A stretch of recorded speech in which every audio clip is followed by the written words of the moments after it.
Hi guys, I'm Eileen. So last week I posted a video about my entire Hermes collection. Now I'm not someone who wants to have a big collection of anything. I just really want to own the things I actually use. And currently my biggest collection is from Hermes because I just really enjoy their quality and craftsmanship.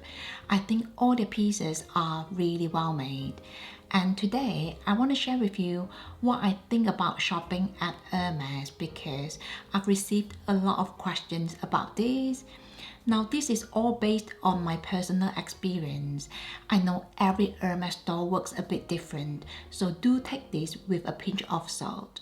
First of all, the customer service I received from my Hermes store has always been very good.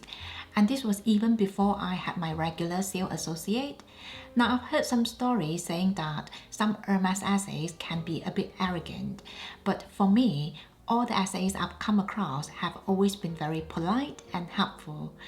That said, it wasn't until I met my regular SA that I started shopping more regularly at Hermes because she's just very down to earth, approachable, and just a very nice person. So I feel very comfortable asking her for help, and I never feel like she's pushing me to buy anything. Now, I'm not saying that the customer service at other luxury houses is not good, but at Hermes, it's quite likely you work with the same person. Therefore, you have a more personal relationship. For example, when we go out shopping, I often drop by the store just to say hi to my SA, and we'll have a good chit chat for half an hour. There's no shopping involved, but it just feels really good to have a good catch up with her. So I think having someone you can click with is really important, especially because in Hermes, there are a lot of things which are not available for the customers to try out before you make the purchase. And I'm not just talking about handbags.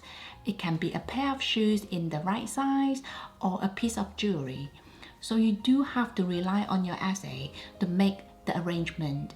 So having someone you are comfortable with is really important. My current SA is actually leaving by the end of the year. I feel really sad to see her go, but I wish her all the best. In the future, if I don't come across someone with the same frequency, it's quite likely I will shop at Hermes less. So it just shows you how important is customer service, especially your relationship with your SA. Anyway, I think my SA and I have a healthy relationship because I really respect the fact that she's an employee herself and therefore she has to follow certain policies, and I don't take things personally. For example, when I'm in the store, I often hear people asking if there's a Birkin or a Kelly. Now there's no harm in asking, but more often than not, the answer is always no. Now I don't think the essays are trying to be rude or deceiving. The way I see it, they are just following policies. In my line of work, a lot of decisions are based on policies, so I fully understand the restriction. Anyway, that brings us to the next topic, which is purchase history. Now I think it's a common knowledge you will need a purchase history if you want to get offered certain handbags.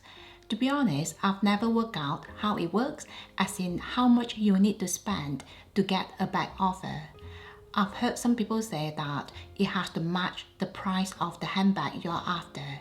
I've also heard it's half of that, but personally, I've never asked the question myself. On that note, I can understand this is not everyone's cup of tea, but the way I see it is just a business strategy. And to be honest, this practice is not uncommon when the demand is a lot higher than supply. For example, if you want to get a Rolex Daytona in stainless steel, you will quite likely have to be a regular Rolex customer. In fact, a while ago, I was in Louis Vuitton and I asked to see the World Tour Mini Palm Spring backpack. And I remember that I said, look at the one I was carrying. Mine is just a regular one, but she said to me, well, we will not sell you one because you already have one. I was a bit shocked because I just wanted to have a look, but she was probably just following instructions, so I didn't really get offended. So for me, this business model is really just a reflection of the market demand. I personally don't feel too strongly about it. My mentality has always been, If I get a bag, then fantastic. If not, it's not a big deal either. Talking about purchase history, I only buy what I love and want. That's why I never ask about the exact amount I have to spend because I don't want that to dictate what I buy. For me, I prefer to see a bag offer as just icing on the cake. In fact, I've ticked off many wishlist items over the last few years from Hermes, so now I do shop less at Hermes, and I don't want to force myself to buy anything I'm not interested in. That said, I cannot deny the fact that your expectation for a bag offer will increase as you build up a purchase history, but I'll never suggest to buy anything you don't enjoy just to get a handbag. Another way to get a bag without a purchase history from the Hermes store is to try your luck in Paris or Tokyo. Now I know some people actually got offered a bag without any miscellaneous spending, but I've also heard that buying something does increase the likelihood of you getting a bag offer. So it really feels like it's just down to luck. Personally, I've been to Paris twice, but on both occasions we didn't visit the Hermes store. Mind you, this was way before they introduced the new system, which works a bit like lucky draw because not everyone will get an appointment. Back then, you would see a lot of people queuing outside the store, so we decided to spend our time doing other touristy things instead. If I ever visit Paris again, I think I might give it a try just for the experience. I think as long as I go without any expectation, there shouldn't be any disappointment. I also want to touch on what to do when you get offered a bag. My suggestion is never to settle for anything less than perfect for you. I can understand the excitement when you get asked the question, but with the kind of money you are spending, you should only bring home your perfect handbag. Now, if you've watched my channel before, you know I've turned down quite a few bag offers previously, and the one bag I felt a bit awkward saying no to was the Constant Mini in the black box leather. Basically, I was away for quite a few weeks, and my SA kept the bag sealed in the box untouched until I returned, and the minute I saw the bag, I knew it's not for me. So I felt a bit bad because I wasted all her time, but I never feel obligated to say yes to a bag just because I don't want to offend my SA. I know some people say you'll get blacklisted if you turn down too many bag offers, but that's not the case for me.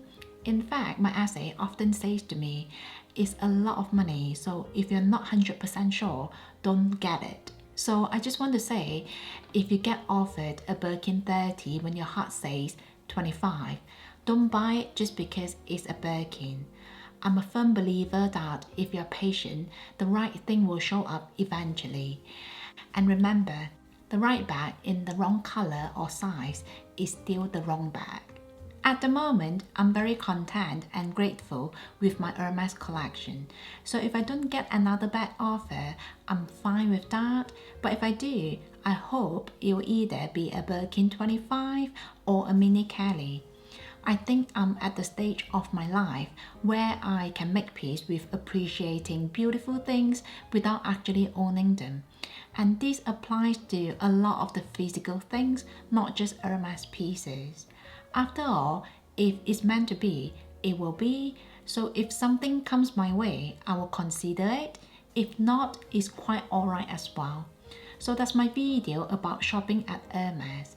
Essentially, I think I will keep buying from Hermes, but only if I see something that makes my heart sing.